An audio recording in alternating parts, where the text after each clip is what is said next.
வாழ்க வையகம், வாழ்க வையகம், வாழ்க வளமுடன். குரு வாழ்க, குருவே துணை. ஆசான் தத்துவஞானி வேதாத்தி மகர்ஷி அவர்கள் சுக்குமமாக என்னுள் இருந்து வழி நடத்துவராக. அனைவருக்கும் இனிய காலை வணக்கங்களும் வாழ்க வளமுடன் என மனமார்ந்த வாழ்த்துக்களையும் கூறிக்கொள்கிறோம். மகிழ்ச்சியின் வாழ்க்கை மலர்களில் இருந்து நாள் ஒரு நற்சிந்தனையாக இன்றைய சிந்தனை பிப்ரவரி 1. ஆன்மீகத்தினால் விளையும் பயன்.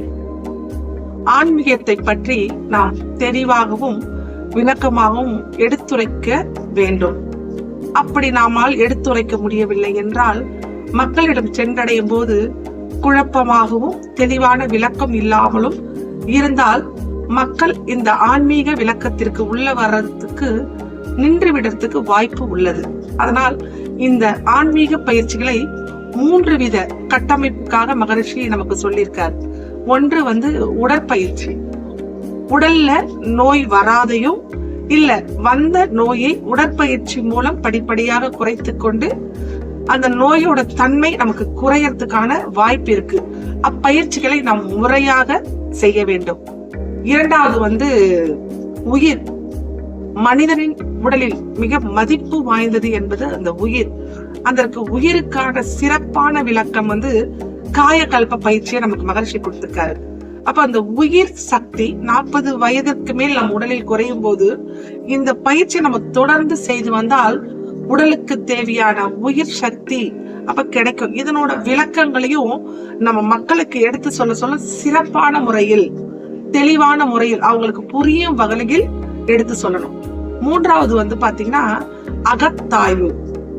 மனதை உயிரின் மேல் வைத்து தவம் பண்ண சொல்ல மனதுக்கு உறுதியும் நுட்பமும் கிடைக்கும்.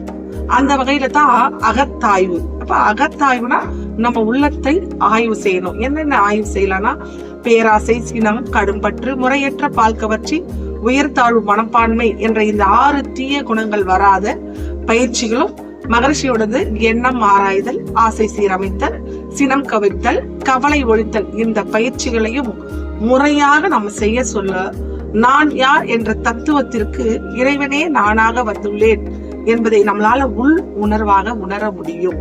இதுதான் ஆன்மீகத்தினால் விளையும் பயன் சொல்றாரு. இந்த ஆன்மீகத்தை பயின்ற நம்ம என்ன பண்ணோம்னா மக்களுக்கு எடுத்து சொல்ல தெளிவாகவும் அவங்க தொடர்ந்து இப்பயிற்சிகளை செய்து தங்களை மேம்படுத்திக் கொள்ளும் வகையில் ஆசிரியர்கள் அவங்களுக்கு வகுப்பெடுக்க வேண்டும் என்றுதான் அவரோட இந்த சிந்தனையில இன்றைக்கு குறிப்பிட்டிருக்காரு. நாமும் அதை கடைபிடித்து வளமோடு நலமோடு வாழலாம் என்று கூறி இன்றைய சிந்தனையை நிறைவு செய்து கொள்கிறேன். வாழ்க வளமுடன்.